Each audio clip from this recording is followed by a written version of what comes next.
let's go into the road not taken. Now, Yes. this episode is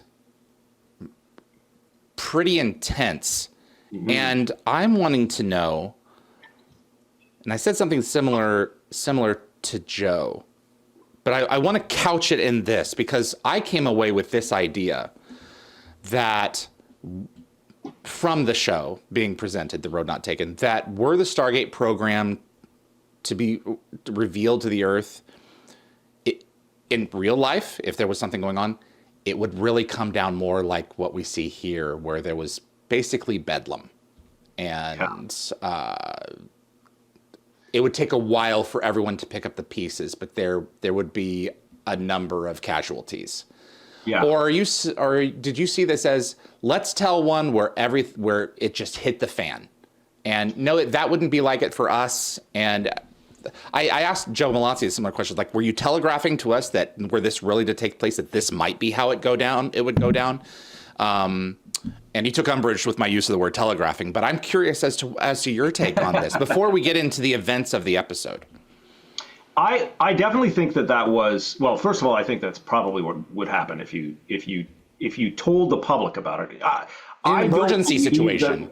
I don't believe that what they did in that alternate reality or alternate universe is what would happen. I think the high level people would know, but I think it would be sort of universally agreed worldwide that we cannot let the public in on this. But if it slipped out, and there was no way to prevent it from getting out. Here they come. I mean, like if someone had somehow got a hold of the footage of the dogfight over Antarctica or whatever else was the trigger point. I'm not sure what the trigger point was in that reality, but yeah, I think societal collapse is probably what would happen if the existence of this technology was revealed to the world and it had been kept secret for hundreds of years, not for dozens of years or however long it had been kept secret. I think, I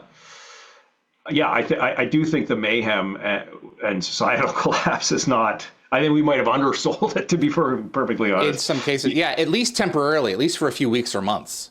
You know? And then people would have gotten to shake it off and be like, okay, now we know what we do. I think in this circumstance, the Ori were coming and satellites were picking them up. And instead of going, oh my God, we have no plan, they were like, okay, we actually have this program. There is a plan. The cat is out of the friggin' bag. Yeah. I love this episode on a number of layers, but particularly for Beau Bridges' performance as President Landry. You get to take this grandfather figure that has endeared us to him, with the basketball hoop in his office, and he's grumpy and he's grouchy, but really, he's a teddy bear on the inside in many ways, like Don was, and turn him into someone who has been forced into a situation and has now found peace being that way. That's scary stuff. Yeah. No, and the funny thing, a little bit of trivia about this episode, it wasn't originally written for Hank Landry. We wrote it to be I can't remember the actor's name, but the president has appeared in Stargate. William Devane. William Devane, yeah. The script was written for William Devane, and he was probably busy shooting a Colonial Penn commercial. Well, something went wrong, and we knew it was supposed to happen, and there was just some miscommunication between producers and casting or whoever was supposed to reach out to find out his availability, and it turns out he was not available to shoot the episode. And this is like my kind of second year on the job, and they come in, they're like, "Oh, William Devane's not available," and my face just like all the blood. No. What the hell are we going to do? Yeah. And then I think Rob was the one who came up with the idea, is like to make it Landry, and works for me. Oh my God. It was an incredible save. It was such a rich moment.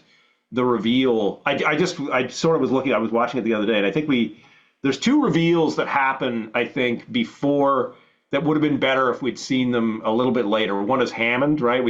Before we reveal that Hammond is in charge, we cut to Hammond is in the control room, and then he goes to see Carter. And I just, in retrospect, wish we had sort of delayed his reveal until we see it through Carter's eyes.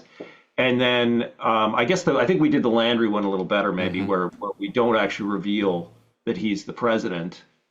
Oh, go ahead. Yeah.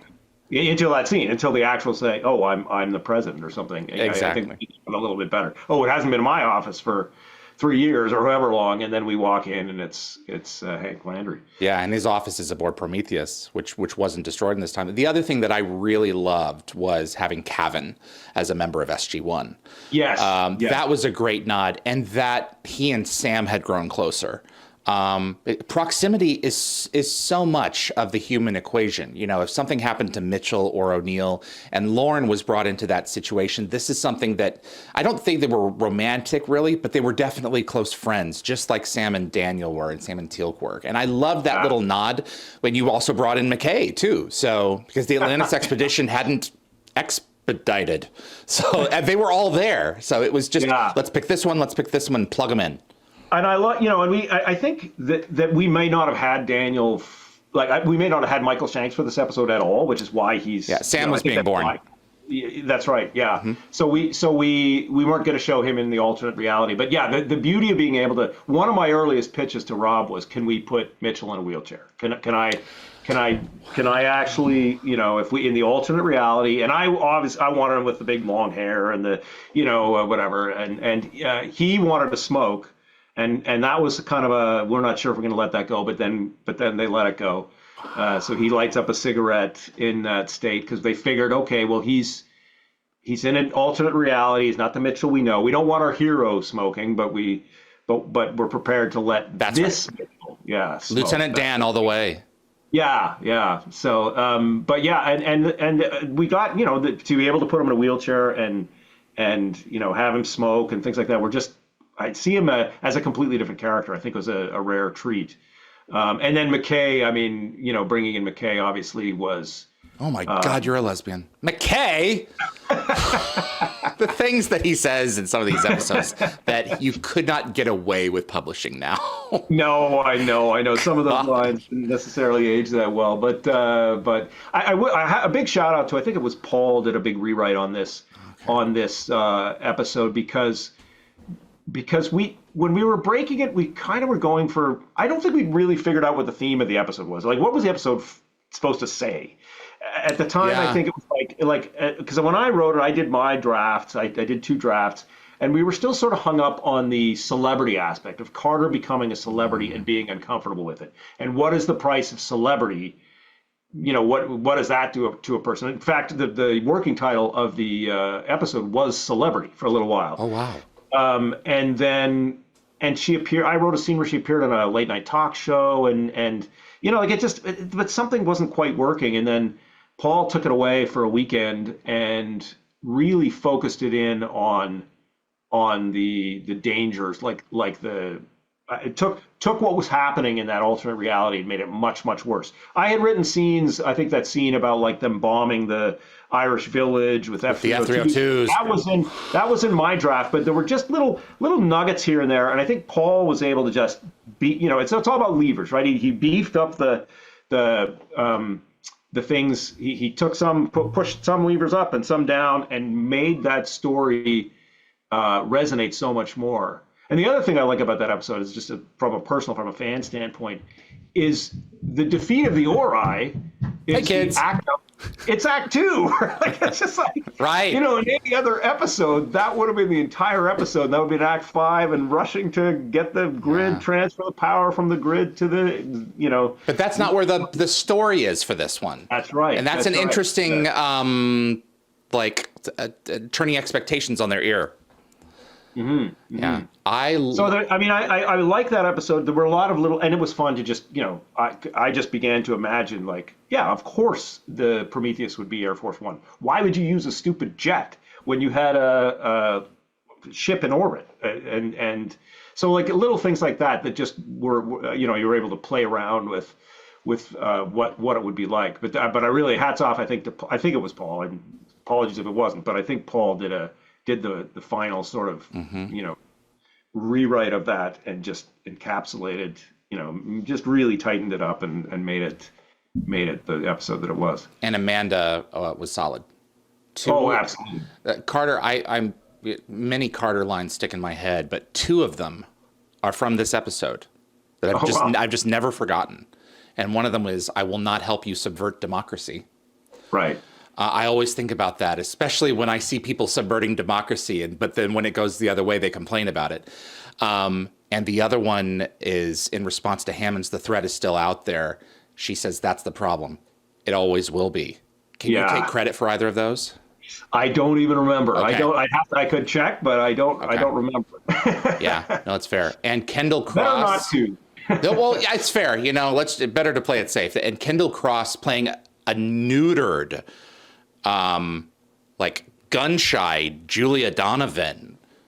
Where before she was like, "Go, let's get the story. Let's get the story." And from this world, she was like, "You're asking me to do what on air? I'm not going to do that." Right. She and Carter have literally switched positions from a similar scene that they had with Thor just 2 years before, in terms of the desire to get information out.